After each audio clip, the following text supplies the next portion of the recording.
देखो बच्चों, मैंने आपको जो लास्ट वीडियो भेजा था उसमें मैंने सारा एक्सप्लेनेशन आपको दे दिया है कि हम लोग इंटीग्रेशन शुरू करने जा रहे हैं। और इंटीग्रेशन में भी मैं जो पार्ट शुरू करने जा रहा हूँ उसका टाइटल रहेगा इनडेफिनेट इंटीग्रेशन। इनडेफिनेट इंटीग्रेशन हम लोग जो शुरू करने जा रहे हैं वो कौन सा पार्ट है? Indefinite integration. अब बच्चों, इनडेफिनेट इंटीग्रेशन को शुरू करने से पहले सबसे पहले तो मैं लिस्ट ऑफ कुछ फार्मूला दिखा रहा हूँ आप लोगों को। जैसे कि एक्स रेज टू एन, इसका integration, this symbol stand for integration. जैसे कि हम लोग ऐसे लिखते हैं बच्चों, समथिंग लाइक दिस वे, ऐसा ये this symbol stand for integration. और डी एक्स मतलब जैसे कि हम लोग डेरिवेटिव में बोलते थे कि differentiate with respect to x, ऐसे। तो यहाँ पे इंटीग्रेट, इसको क्या पढ़ेंगे? Integrate with respect to x. मतलब यहाँ पे कैसा होगा? Integrate with respect to x. मतलब ये कुछ लिस्ट ऑफ फॉर्मूला है। मेरे कहने का मतलब कि यहाँ पे एक जो फॉर्मूला है, फर्स्ट फॉर्मूला है वो x raise to n integration, x raise to n plus one upon n plus one plus सी।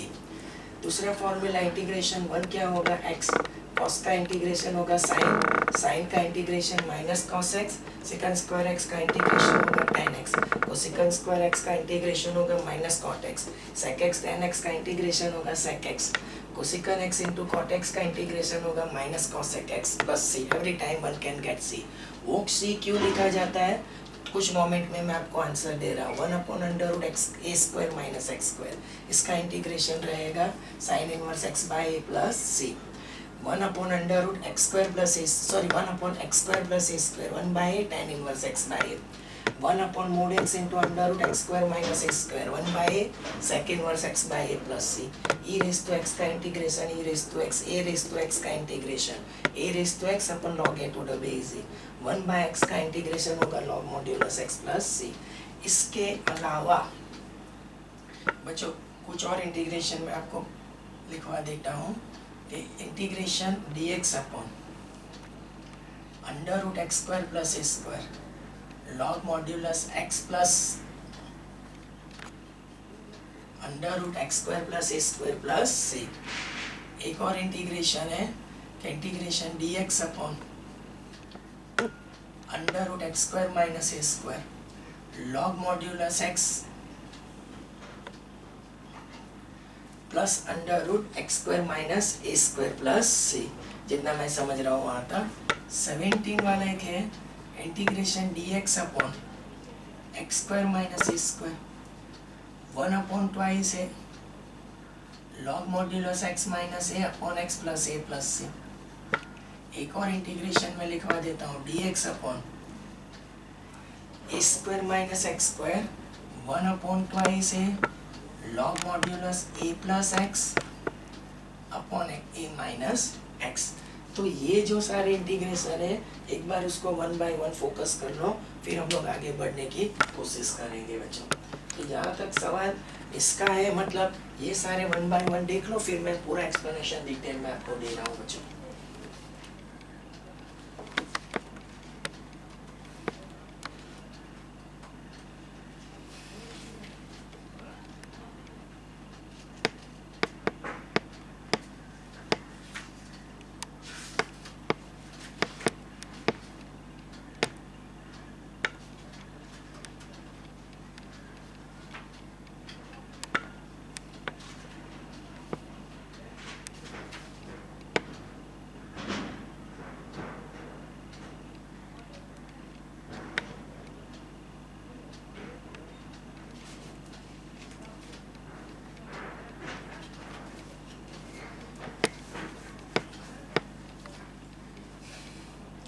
फिर से एक बार, एक्स रेज टू एन का integration x raise to n plus one upon n plus one plus c, one integration x plus c, cos का integration sine, sine का minus cos, second square x का integration tan x, cosecant square का minus cot x, sec x tan x का integration sec x, cosec x into cot x का minus cosecant x, one upon under root square minus x square sine inverse x by, one upon x square plus a square, one by tan inverse x by, 1 upon mod x into under root x square minus a square 1 by a sec inverse x by e raise to x is e raise to x plus c हमेशा होगा a raise to x upon log a to the base 1 by x log modulus x plus c. इसके अलावा ये सारे integration है ना बच्चों पीछे से आएंगे, पर मैंने राइट नाउ लिख लिए।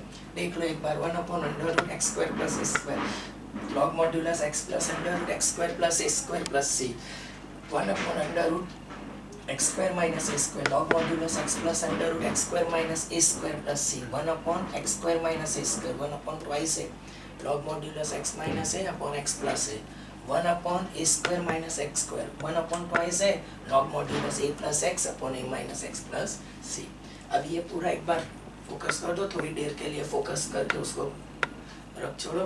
बच्चों को अगर फॉर्मूला कॉपी करने तो कॉपी कर सकते हैं। बच्चों नोट्स बनाना जस्ट लाइक आप लोग क्लासरूम में बैठे हैं, मैं जैसे क्लासरूम में कैसे लिखता हूँ बच्चों, आपको पता है कि मैं लिखता हूँ, फिर आपको बोलता हूँ आप फॉर्मूला कॉपी कर लो। तो अब नहीं किया है, मैंने आगे भी एक बार इंस्ट्रक्शन दी थी, पर आप लोगों ने अगर नहीं किया है तो आप लोग ये काम करेंगे आज से।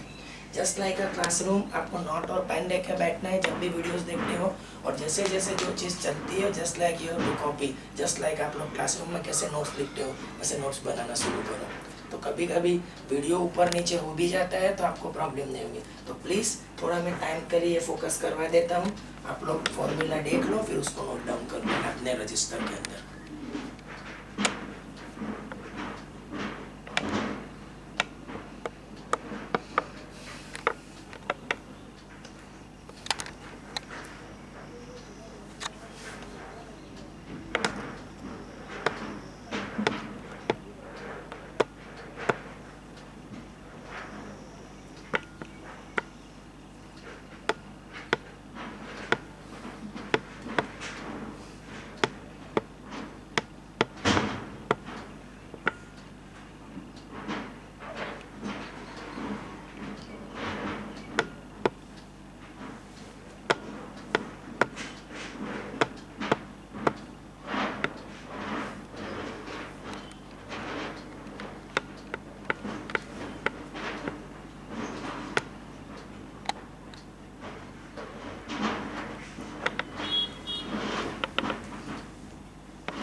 Going to rub this formula.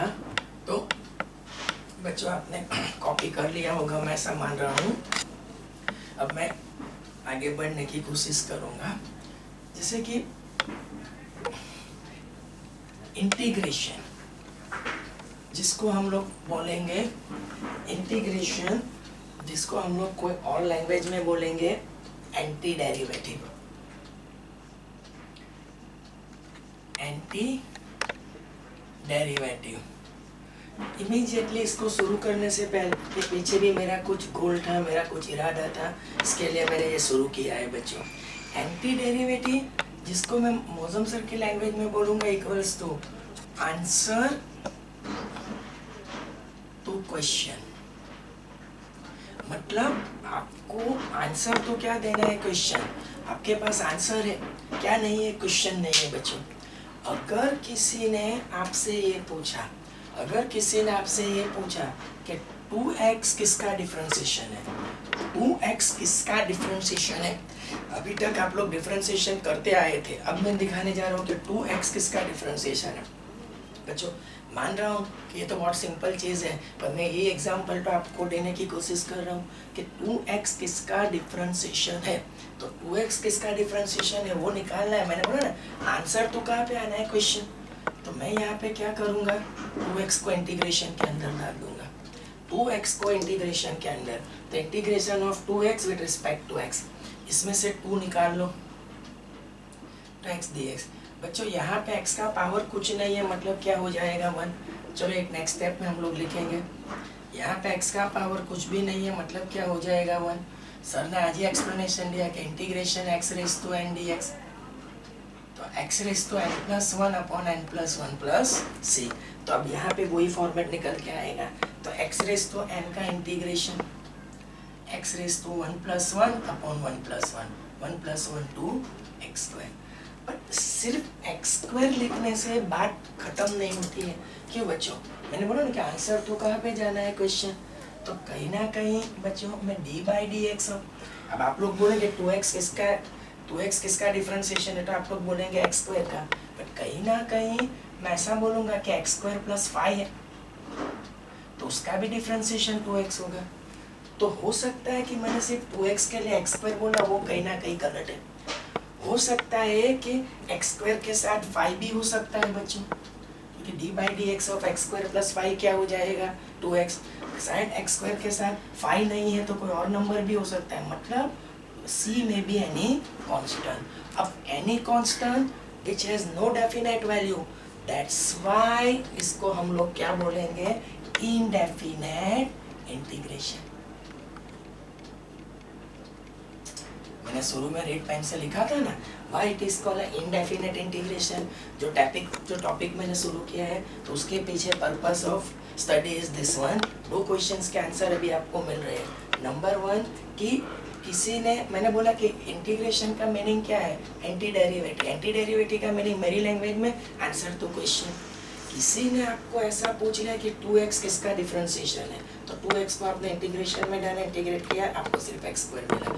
But बच्चों वो सरासर गलत है। क्यों बच्चों, जैसे इंटीग्रेशन निकलता है प्लस कॉन्स्टेंसी, क्योंकि जितने भी आंसर्स है उसके क्वेश्चंस मिल जाएंगे, लेकिन जो आंसर के लिए कोई कांस्टेंट होगा ना, उसका सही आपको पता नहीं चलेगा। मैंने एक्स स्क्वायर प्लस 5 भी लिखा, मैंने एक्स स्क्वायर प्लस 7 भी लिख सकता हूँ, सिर्फ एक्स स्क्वायर भी लिख सकता हूँ। किसी ने पूछा आपसे कि 2x किसका डिफरेंशिएशन है, तो आपका आंसर क्या होना चाहिए, एक्स स्क्वायर प्लस c। अगर वो बोलता है कि नहीं वो तो गलत है, वो तो एक्स स्क्वायर प्लस 5 का डिफरेंशिएशन है, तो आपको बोलना है कि c इक्वल्स टू क्या हो जाएगा 5। कोई आपसे पूछता है 2x को इसका डिफरेंशिएशन है, आप लोग वापस आंसर देंगे एक्स स्क्वायर प्लस c का। अब एक्स स्क्वायर प्लस c, वो बंदा बोलेगा नहीं नहीं सिर्फ एक्स स्क्वायर का है, तो बोलना कि c 0। अब डिफरेंट वे आंसर, लेकिन c सिर्फ वेरी होगा। c वेरी है, c is not definite, that's why due to this c it is called an indefinite integration. Why it is called an indefinite integration? Due to this c, कि जितने भी आपके answers है उसमें questions पे आप लोग आराम से चले जाएंगे, आंसर तो क्वेश्चन पे आप लोग आराम से चले जाएंगे बच्चों। बट एक ही टेक्निकल प्रॉब्लम आएगी कि इसमें जो कांस्टेंट होगा ना वो गड़बड़ी करता है, क्योंकि कोई भी कांस्टेंट है बच्चों उसका तो डिफरेंशिएशन 0 हो जाता है। 0 का डिफरेंशिएशन भी 0, 5 का भी 0, 7 का भी 0।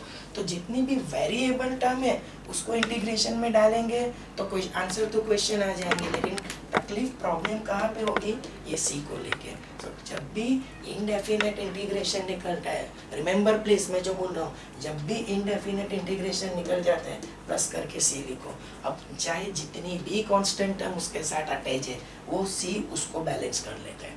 कि कौन सी कितनी कांस्टेंट टर्म है that we don't know, but वो सारी कांस्टेंट टर्म के लिए हम लोग क्या लगा देते हैं सी। हाँ कौन सी है, कितनी है, क्या है नहीं पता, इसके लिए हम लोग उन सबको बैलेंस कौन करता है, कांस्टेंट टर्म को, एक सी कांस्टेंट ऑफ इंटीग्रेशन। सी को हम लोग क्या बोलेंगे, कांस्टेंट ऑफ इंटीग्रेशन। बट वो क्या है we don't know, end of the answer, that's why it is called a indefinite integration.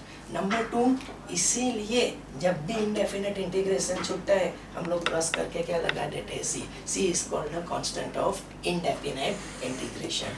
अब बच्चों एक चीज़ तो क्लियर है, मैं आपको बोल दूँ कि अगर आपको यहाँ पे आंसर तो क्वेश्चन, मैं ऐसा बोलूँगा कि इंटीग्रेशन का कोई आपको अभी से ये कोशिश नहीं करनी है, पर मान लो कि कोई आपको इंटीग्रेशन का कोई एमसीक्यू देता है और एमसीक्यू में 4 चॉइस है, तो इंटीग्रेशन का क्वेश्चन है और आपके पास 4 चॉइस है, तो चारों चॉइस को डिफरेंशिएट करो, इंटीग्रेशन के अंडर का नंबर मिल जाता है तो आपका आंसर। तो कहने का मतलब क्वेश्चन इंटीग्रेशन का है, क्वेश्चन मीन्स एमसीक्यू किसका है, इंटीग्रेशन का है, एमसीक्यू किसका है, इंटीग्रेशन का है, और आपके पास चॉइस है और आंसर के लिए जाना है और आंसर नहीं आ रहा है, तो चारों चॉइस को क्या कर दो, डिफरेंशिएट, तो इंटीग्रेशन के अंडर का नंबर मिल जाता है, मतलब आपका आंसर।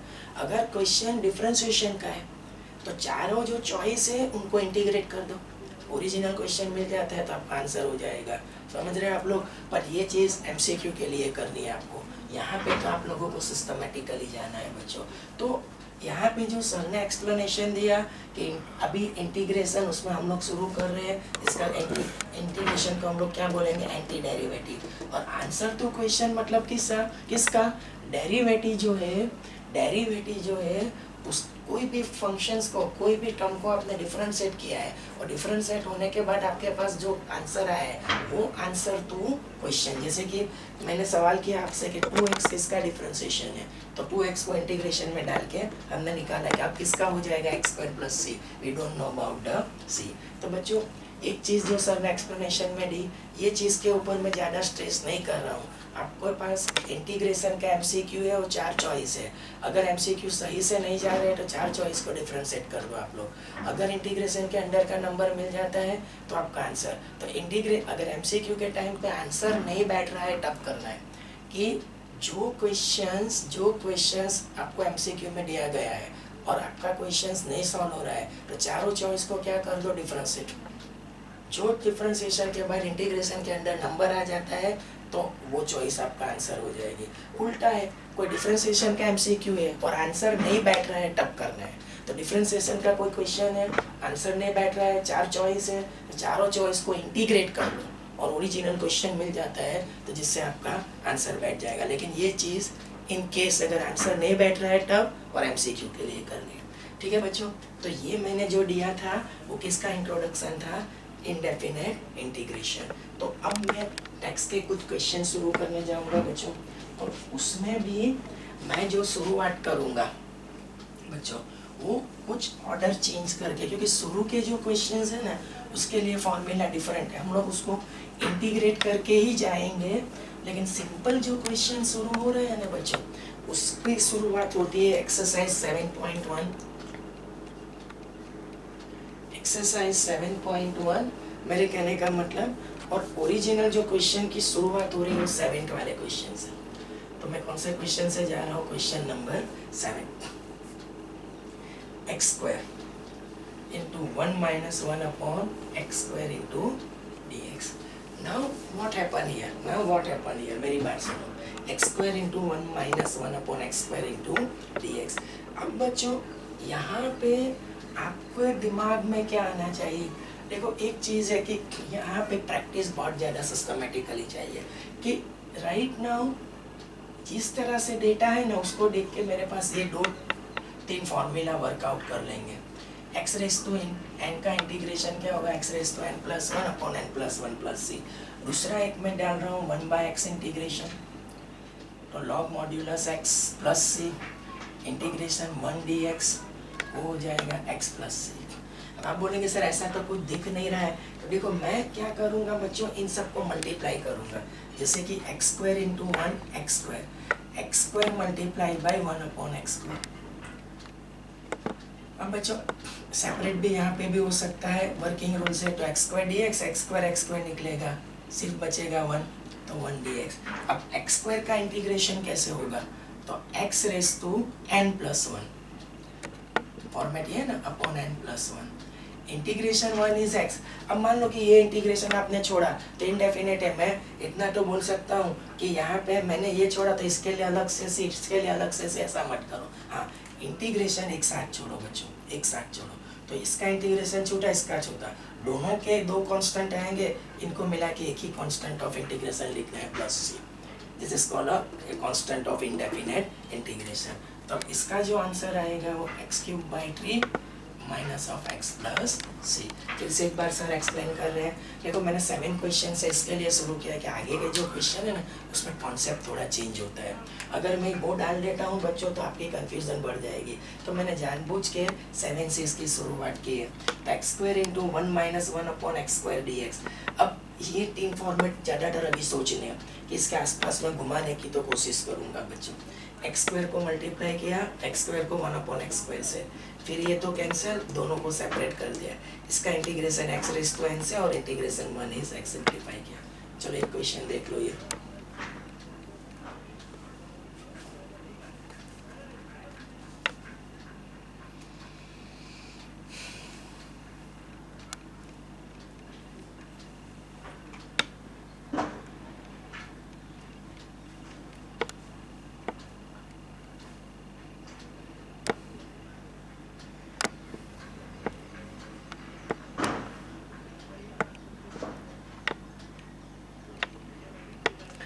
जैसे जैसे बॉपर से कैसे कॉपी करते हो वैसे देखते जाओ और कॉपी करते जाओ बच्चा, अपना रजिस्टर बनाओ और उसमें लिखते जाओ।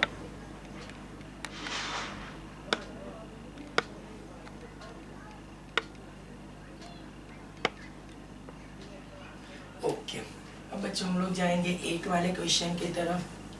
7 के बाद हम लोग ले रहे हैं 8 वाला क्वेश्चन। तो question number 8, integration, I stand for integration ax² bx plus c dx। देखो ये शुरुआत है तो सर थोड़ा धीरे धीरे उसको ट्राई करेंगे। How many terms are there 3, तो तीनों टर्म को सेपरेट कर दो। ax² dx, फिर bx dx, फिर c dx। हाँ, एक इम्पॉर्टेंट चीज देखो, ये जो है ना एंटी प्रोसेस है। जैसे कि डिफरेंशिएशन में हम लोग क्या लिखते थे, d by dx of fx, ठीक है। तो वहाँ पे नीचे आता था, तो मैं बोला ना कि इंटीग्रेशन उल्टा है उसका, तो यहाँ पे मल्टीपल में आ जाता है, समथिंग लाइक दैट वे। कब integration fx with respect to x। तो यहाँ पे सारे टर्म जो है वो कौन से फॉर्मेट में आ रहे हैं बच्चों, मल्टीपल फॉर्मेट में आ रहे हैं। तो ये सारे को इंटीग्रेट विद रिस्पेक्ट टू क्या लिखा है, x dx dx dx। तीन इंटीग्रेशन सेपरेट के, a कांस्टेंट है तो वो इंटीग्रेशन से बाहर आ जाएगा, तो x² dx। b को निकाल लो, x dx। c कांस्टेंट है, निकाल लो 1 dx।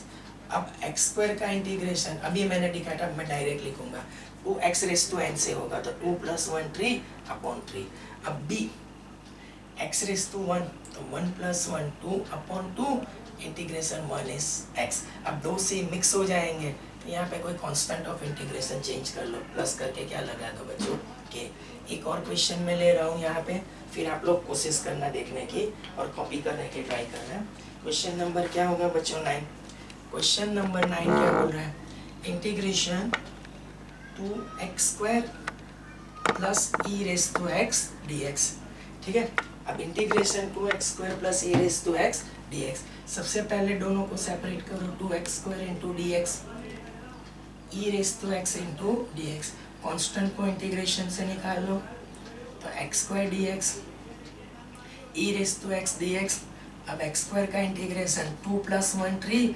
अब ये मैंने शायद यहाँ पे नहीं लिखा था, पर no need. e raise to x का इंटीग्रेशन क्या रहता है बच्चों, e raise to x plus c। तो ये जो हो जाएगा 2/3x³ e raise to x plus c। तो खैर ये जो आंसर आया है वो आपका कौन से नंबर के क्वेश्चन का है, 9 का। बच्चों अभी जो हम लोग जाएंगे वो क्वेश्चन नंबर कौन सा होगा, 10। तो 10th वाला क्वेश्चन जो है, integration √x plus 1 upon √x to the whole square dx। देखो घुमा फिरा के मैं शायद हो सकता है यहाँ पे ये 3 फॉर्मूला के आसपास ही रहूँगा। अब यहाँ पे ऐसा कुछ दिख नहीं रहा है, लेकिन मैं आपको दिखा देता हूँ। ये नंबर को a मानो, ये नंबर को b मानो, तो a plus b whole square से इसको एक्सपांड करो, a² 2a into b plus b²। चलो करली ब्रैकेट में डाल दो, ठीक है। अब बच्चों √x का स्क्वायर क्या होगा, x। √x ऊपर नीचे cancel, 2 is there, this is 1/x dx। अब इंडिविजुअल सेपरेट करो, तो x dx, 2 को इंटीग्रेशन से निकाल के लिखो 1 dx, इंटीग्रेशन 1/x dx। अब x के ऊपर कुछ नहीं है तो 1, सर ने पहले भी दिखाया था ये, तो x रेज़ टू n से इसका होगा, तो 1 + 1 2। x रेज़ टू 1 का इंटीग्रेशन कैसे होगा, तो मैं ऐसा बोल रहा हूँ, power +1 upon power +1 plus c, मतलब पावर 1 + 1 अपॉन पावर 1 + 1। तो इसका हो जाएगा x²/2, इंटीग्रेशन 1 इज x और 1/x का होगा log modulus x plus c। तो this will complete your 10 question. इसको a + b होल स्क्वायर से एक्सपांड किया, अपने आप आपका जो फॉर्मेट है वो x रेज़ टू n वाला या तो 1/x वाला मिल जाएगा। तो प्लीज़ 8 9 10 को जरा क्लियर कर लो आप लोग।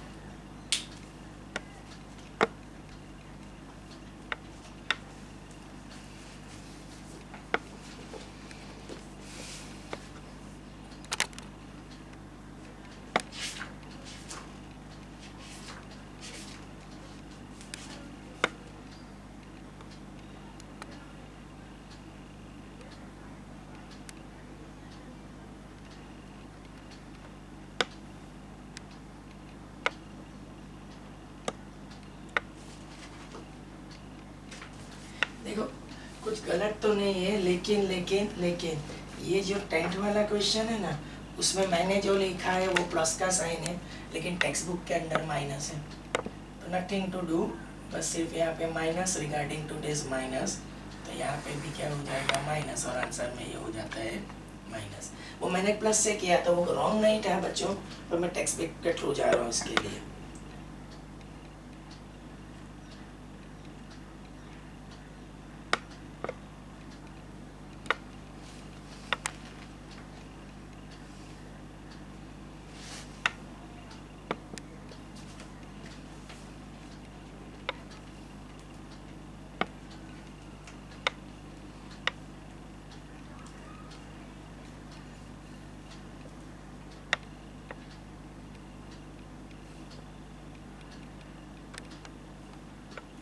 ठीक है, तब मैं जा रहा हूँ क्वेश्चन नंबर 11 के लिए। Question number 11,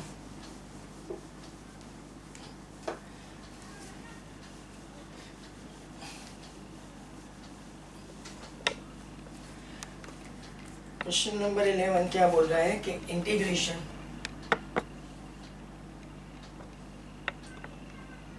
x cube minus 5x² minus 4 upon dx। अब बच्चों जहाँ तक सवाल डिफरेंशिएशन का होता है ना, तो मैं आपको बोल देता बच्चों कि आप लोग को क्या करना है कि डिवीज़न रूल, और यहाँ पे अभी मैंने इंटीग्रेशन में कोई ऐसा डिवीज़न रूल नहीं पढ़ा है, तो ऐसे केसेस में आप लोग क्या करेंगे, सो डोंट वरी, इसको हम लोग कुछ ना कुछ करके इसके आसपास ही घुमा लेंगे। तो हर एक को x² से डिवाइड कर दो, हर एक को किससे डिवाइड कर दो, x² से।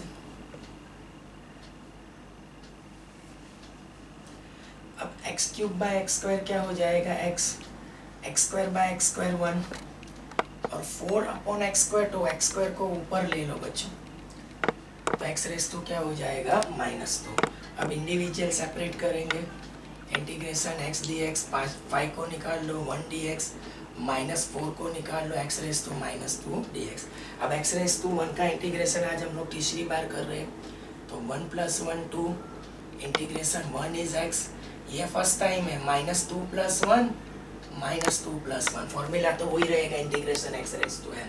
ठीक है, अब थोड़ा और आगे चलेंगे, x²/2 5x, ये हो जाएगा -1 और upon -1 + c, minus minus plus, तो x²/2 + 5x minus minus plus, और x⁻1 को डाउन करो तो 4/x + c, तो this will complete your question number 11। तो बच्चों 11 का आंसर देख लो और थोड़ा सॉल्यूशन भी देख लो पूरा।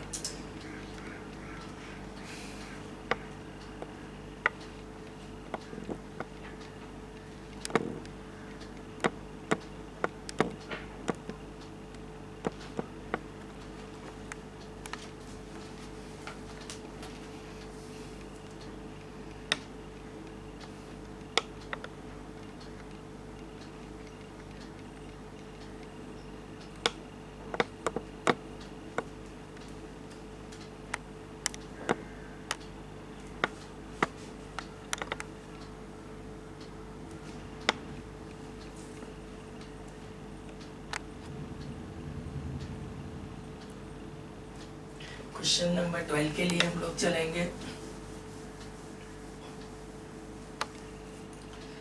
तो 12th वाला क्वेश्चन क्या बोल रहा है बच्चों, 12th वाला integration x³ + 3x + 4 divided by √x dx। अब बच्चों आगे बढ़ने के लिए हम लोग क्या ट्राई करेंगे, तो सबसे पहले सेम थिंग, बट √x को हम लोग ऐसे लिखेंगे x⁻² dx। सेम टेक्निक है बच्चों, डिवीजन वाला जो फॉर्मूला है ना वो हमारे पास नहीं है, तो हम लोग उसको ऐसे लिखेंगे x³, और इंडिविजुअल भी सर सेपरेट करते जा रहे हैं, तो x³ अपॉन x⁻², 3 को निकाल लिया, x अपॉन x⁻², या तो बच्चों थोड़ी जल्दी हो जाएगी, तो मैं सोच रहा हूँ कि कोई 2 स्टेप ज़्यादा लिखेंगे, कोई जल्दी नहीं है। x³ upon x⁻², 3x upon x⁻², 4 upon x raise to half d x. ठीक है बच्चों, अब हाफ को ऊपर ले जाओ और इंडिविजुअल सेपरेट करो, तो 3 माइनस हाफ डी एक्स, 3 को निकाल लो, 1 माइनस 1/2, ये एक्स रेस टू हाफ को 4 को निकाल लो और एक्स रेस टू हाफ को ऊपर ले जाओ, तो पावर प्लस से क्या हो जाएगा माइनस, 3 2 = 6 माइनस 1, तो x raise to 5/2 d x, ये 1 minus 1/2 x raise to 1/2 d x, 4 into x raise to minus half d x. अब बच्चों very easy, x raise to n से इसका इंटीग्रेशन हो जाएगा, तो x raise to n plus 1 upon n plus 1, मतलब हमेशा सर बोलेंगे x raise to power plus 1 upon power plus 1, plus 3 into x raise to power plus 1 upon power plus 1, 4 into x raise to power plus 1 upon power plus 1, और जैसे integration छूटता है constant of integration. अब बच्चों ये होगा x raise to 5/2 plus 1 7/2, 7/2, 3 into x raise to 3/2 upon 3/2, 4 into x raise to half upon half plus c. बच्चों ये 2 ऊपर चला जाएगा, तो 2/7 एक्स रेस टू 7/2, 3 3 कैंसिल और 2 ऊपर जाएगा, 2 इंटू एक्स रेस टू 3/2, 2 ऊपर, 4 2 = 8 x raise to half plus c. तो this will complete the answer of question number 12। चलो देख लो एक बार।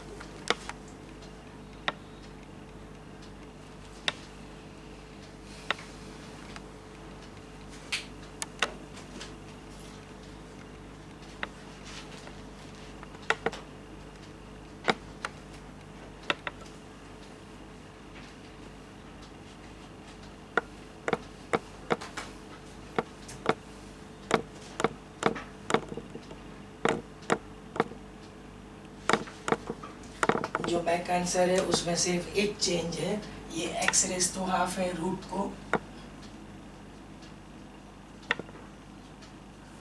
एक्स रेस टू हाफ को रूट एक्स करके लिखा गया है, nothing else.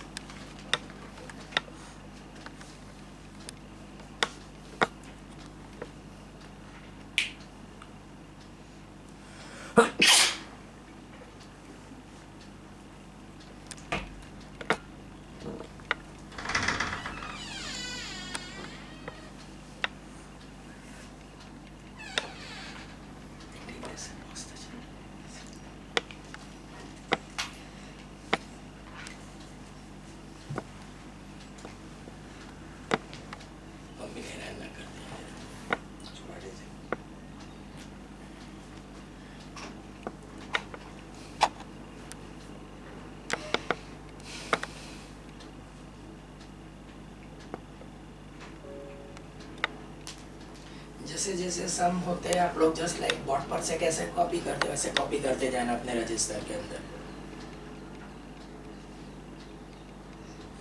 Okay, now we will move to the question number 13। Question number 13, integration x³ minus x² plus x minus 1। अगर आपको 8 9 10 में डिवीजन वाला मेथड, पॉलिनोमियल का जो डिवीजन होता है वो पढ़ा है तो उससे भी जा सकते हो, लेकिन मान लो कि अब आप लोग को बहुत प्रैक्टिस हो गई और एट योर कन्वीनियंस सिंप्लिसिटी के लिए सर ने ऐसा कुछ कर दिया है। अब कोई बोलेगा सर मेरे को कैसे पता चले, तो मैं ऐसा बोलूँगा कि आप लोग को सिंथेटिक डिवीजन भी पढ़ाया गया है, सम ऑफ द कोएफिशिएंट इज 0, तो x माइनस 1 फैक्टर, ऐसा करके भी ये फैक्टर्स आप लोग निकाल सकते हो। तो nothing to do in that one, शायद ज़रूरत पड़ने पर मैं भी ऐसा कुछ कर सकता हूँ, बट पहले तो इन दोनों से x² कॉमन, तो x माइनस 1, अब ये 1 हो जाएगा, तो x माइनस 1 कैंसिल, तो remaining is x² plus 1 dx। Now this is very easy, x² dx, this is 1 dx। अब x² का integration x raise to n से, the formula of x raise to n, x raise to n plus 1 upon n plus 1, तो 2 + 1 3, upon 3 integration 1 is x plus c. So this will complete your question number 30.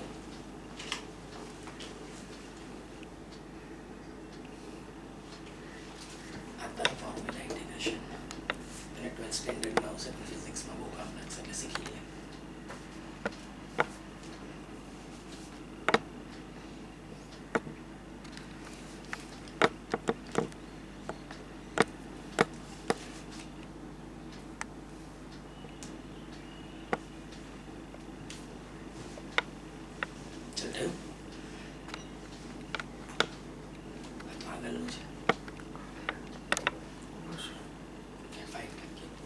Question number 14. अब हम लोग जा रहे हैं question number 14 के लिए. Question number 14.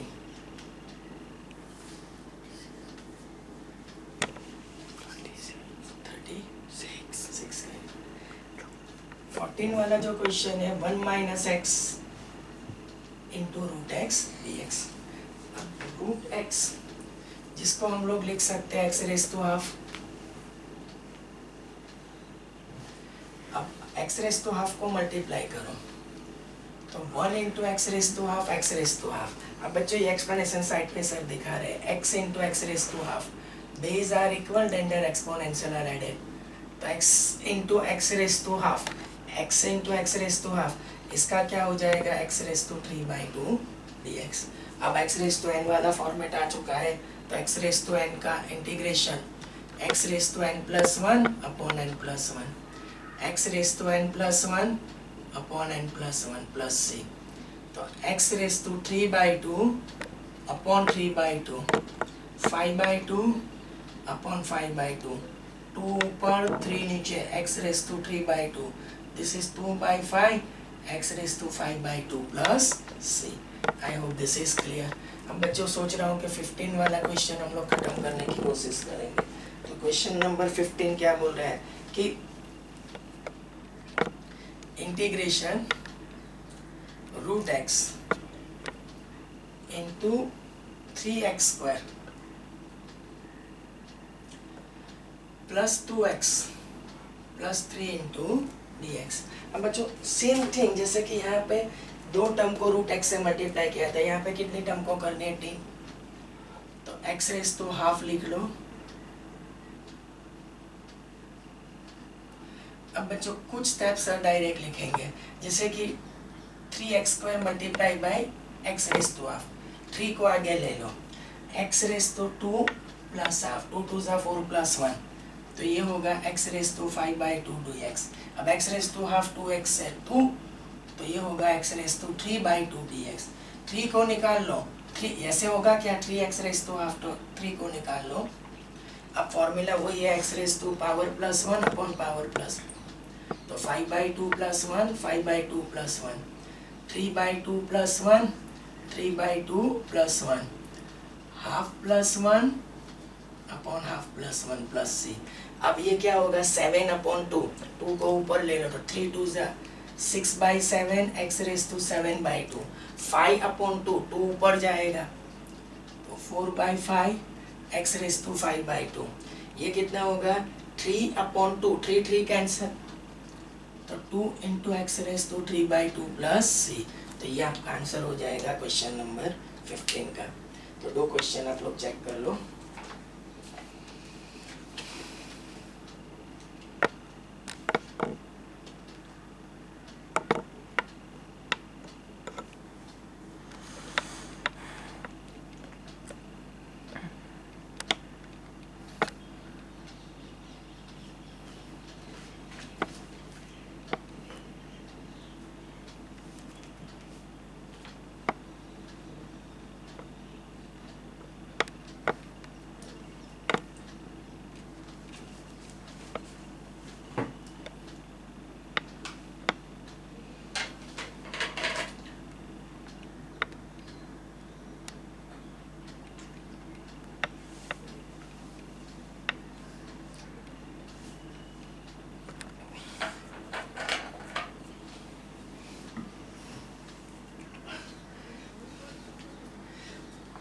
Now next question is the question number 16।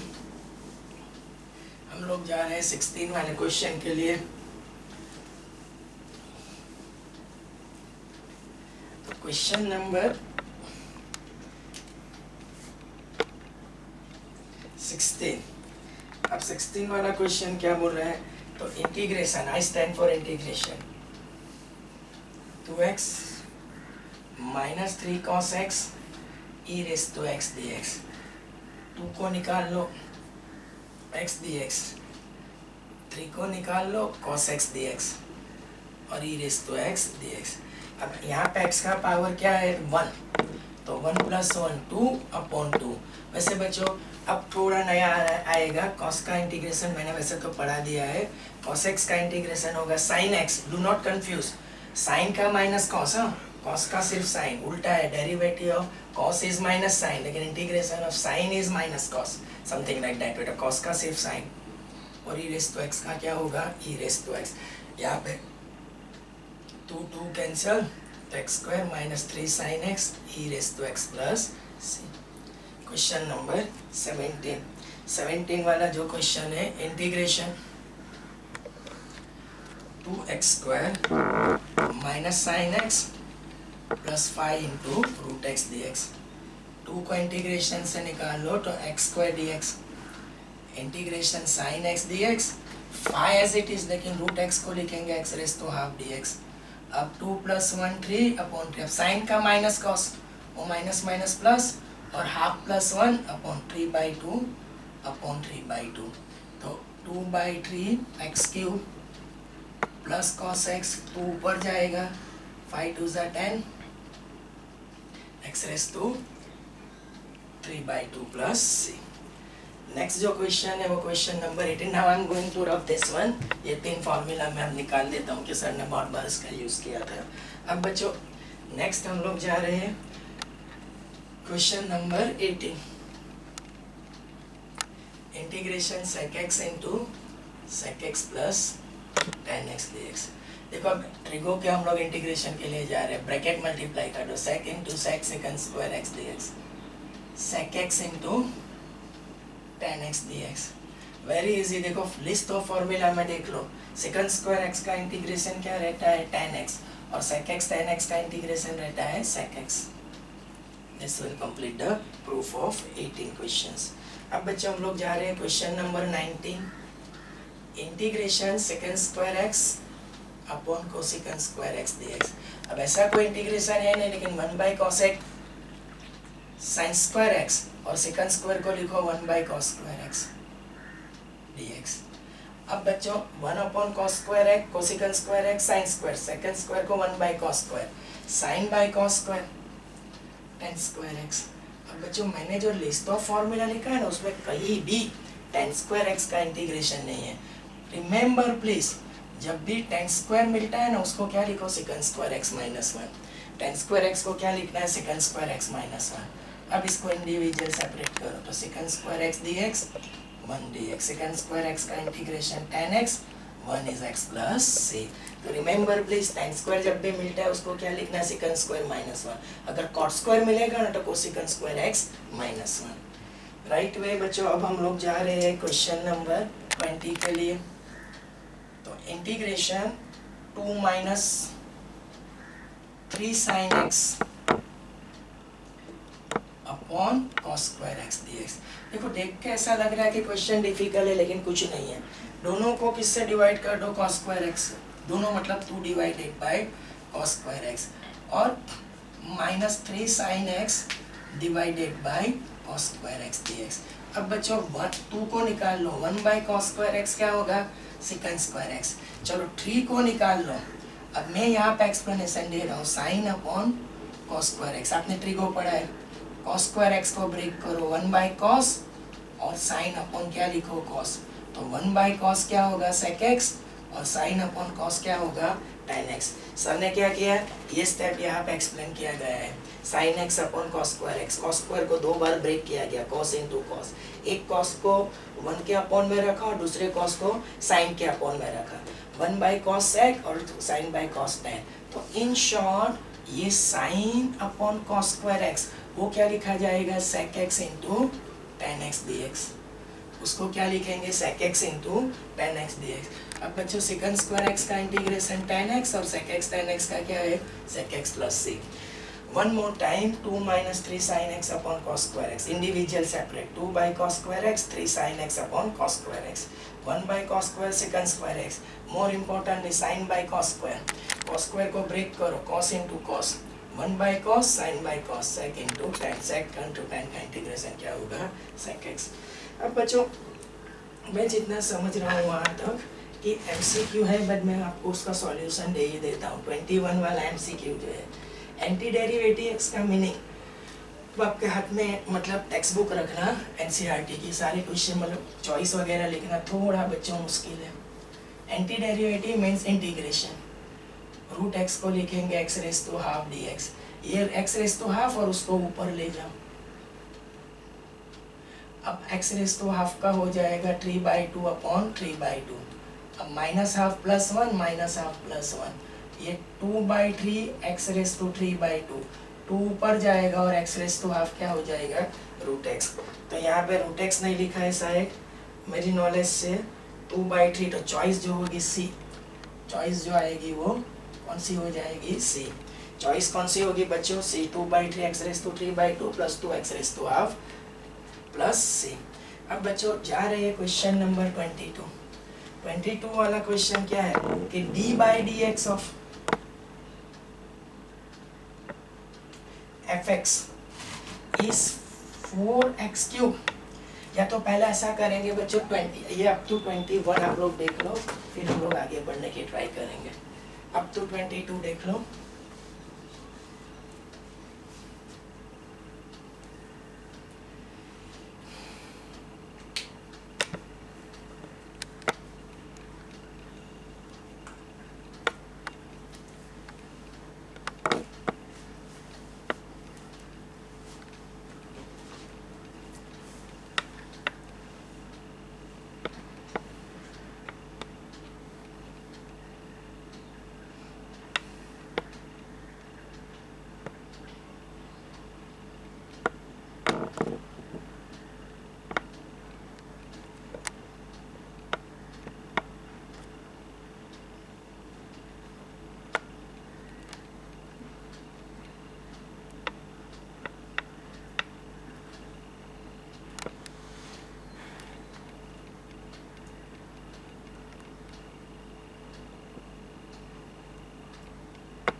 देखो क्वेश्चन नंबर हम लोग जा रहे हैं, लास्ट क्वेश्चन कौन सा होगा 22, वो भी MCQ है और बहुत ज़्यादा इंपॉर्टेंट चीज़ है, इसके लिए मैं रुक गया था, मैंने बोला कि पहले आप लोग देख लो। देखो क्वेश्चन इज लाइक दिस कि if d/dx of f of x equals to 4x cube minus 3 upon x raised to 4 such that f of 2 equals to 0 then fx। जहाँ से मैंने ये लेक्चर की शुरुआत की थी कि भाई 2x किसका डिफरेंशिएशन है, मैंने बोला था आपको, तो वहीं पे आप हम लोग रुकेंगे ये वीडियो में। जहाँ से वीडियो शुरू किया था ऑलमोस्ट उसके ऊपर ही हम लोग एंड करेंगे। बट मैं क्यों रुका बच्चों, more importantly integration and differentiation they are reversible process. तो अगर किसी ने ऐसा लिखा कि d/dx of integration of d/dx of fx, integration with respect to x d/dx of fx, तो इसका आंसर क्या हो जाता है fx नंबर 1। या तो कोई उल्टा बोलेगा कि d/dx of integration f x d x, तो इसका आंसर क्या होगा f x d by d x of f x, उसका integration with respect to x, फिर से एक बार derivative of f x with respect to x और उसका integration with respect to x वो एफ एक्स, या तो एफ एक्स का इंटीग्रेशन लेके डिफरेंशिएट करो, उसका आंसर हमेशा क्या मिलेगा एफ एक्स। तो यहाँ पे जो कंसेप्ट होगा ना, तो मैं ये वाला कंसेप्ट अप्लाई करने की ट्राई करूँगा। तो टेकिंग